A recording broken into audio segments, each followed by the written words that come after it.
постојано зборуваме и во сервисните информации, и со наши соговорници, зборуваме за сообраќајната култура, за сообраќајниот хаос, за сообраќајната некултура во градот и со години се обидуваме некако, барем медиумски, да помогнеме и да укажуваме на сите оние што не ги почитуваат сообраќајните правила и прописи.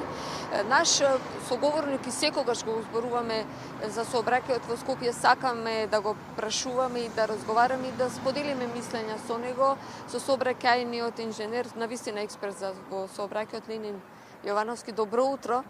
Можеби некогаш темите, кога ќе ве видиме вас, сакаме да помогнеме во она што знаете да покажете и да сугерирате и имате секогаш идеја плюс во она што може да се надмине. Има ли Скопје се уште сообраќајна некултура или живееме во сообраќајен хаос?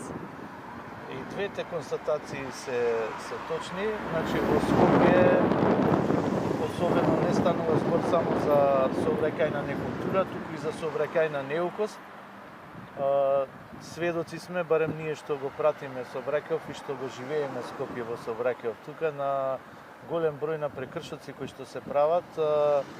Особено загрижува фактот на последните извештаи од полициските контроли кои што констатираат големи неправилности во одвијањето на сообраќајот, голем број на учесници во сообраќајот кои воопшто немаат возачка дозвола. Меѓутоа, јас би додал дека и оние кои што имаат сообраќајна неукост и многу често не ги препознаваат точно знаците или пак намерно ги прекршуваат, што доведува често до одредени и сообраќајни незгоди, меѓутоа и во одредени блокади во сообраќајот кои што се случуваат заради токму тоа што веројатно одредени процеси во едукацијата на обуката во сообраќајот се пропуштени, недобро разбрани и таквите учесници во сообраќајот знаат да направат големи проблеми. Секако дека едни од мерките кои што треба засилено да останат овакви како што се периодов е и превентивата, и едукацијата, меѓутоа и санкциите, бидејќи ние исто сме луѓе како и секаде на друго место во светот, иако на другите места, пошто зборуваме за метрополите како Скопје, постои одредена култура која што произлегува од стравот од санкционирањето, да се почитуваат сообраќајните правила и да не се прават прекршоци. Денеска разговараме, сакаме да дадеме акцент на совисните или несовисните мотоциклисти во Скопје. Знаеме дека вие сте долгогодишен возач на мотоцикл и сте поминале многу метрополи, можеби поголем дел и од светот. Дали во Скопје мотоциклистите, вака генерално можеме да дадеме една оценка дека почитуваат правилата и прописи? Па видете, во секоја формација, да кажеме, во секоја област, во секој дел има и вакви и онакви. Оние кои што максимално почитуваат во секоја смисла, од опремата што ја носат на себе, заштитните шлемови, заштитните одела, исправни регистрирани мотори, учесници се во сообраќајот, почитувајќи ги сите сообраќајни правила, внимавајќи на целиот тој сообраќај што се одвива околу нив, заради тоа што мора да го прават заради пред се заради својата безбедност, но сепак не може да ги исклучиме оние кои што јас би ги кажал дека се малцинство, многу мал број кои што оставаат лош печаток кон мотоциклистите, кон целата афела, со тоа што се појавуваат на улиците на Скопје и на еден начин не само што ствараат бука, него со својата брзина го заогрозуваат и сообраќајот. Сепак, тие брзински мотори кои што сами по себе бараат брзина, така се димензионирани, таква е нивната структура, треба да се на отворен пат и на стаза и да се избегнува нивно користење во урбани средини, бидејќи навистина покрај тоа што се небезбедни за самите моторџии, небезбедни се и за околината. Меѓутоа, генерално гледано, ако гледаме просечно или статистички, многу е мал бројот, незначителен на оние мотоциклисти кои што во учеството на сообраќајните незгодни е по нивна вина. Голем дел, повеќе од 95%, секогаш се жртви на вината на другите учесници во сообраќајот, каде што да кажем учествуваат двајца во сообраќајната незгода. Може и повеќе да учествуваат.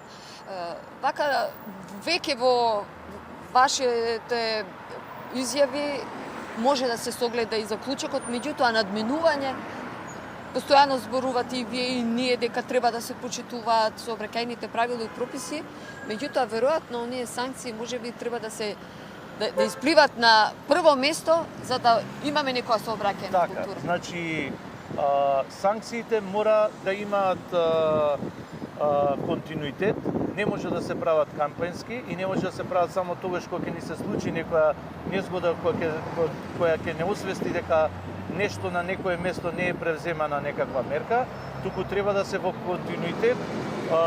И да важат за сите. И да важат за сите. Нашата сообраќајна полиција многу добро знае кои се точките каде што се слаби, да кажам, и каде што зачестено се случуваат сообраќајни незгоди, тамо треба да се обрне повеќе внимание и оние санкции кои што се изречени од сообраќајната полиција треба да завршуваат со реализацијата на санкцијата, но нечесто е така, неретко е така.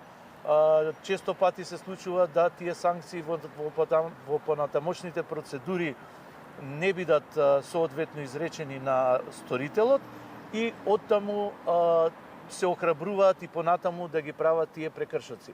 И мене не ми е до крај јасно како покрај толку засилени контроли, покрај толку изречени санкции, понатаму луѓето се охрабруваат да ги прават прекршоците, да возат под алкохол, да возат нерегистрирани возила, да возат без возачки дозволи, што укажува дека некаде целиот тој систем потврлува, односно санкцијата не се изрекува. Бидејќи во она што е пракса во другите држави, невозможно е изречената санкција од сообраќајната полиција да заврши неказниво.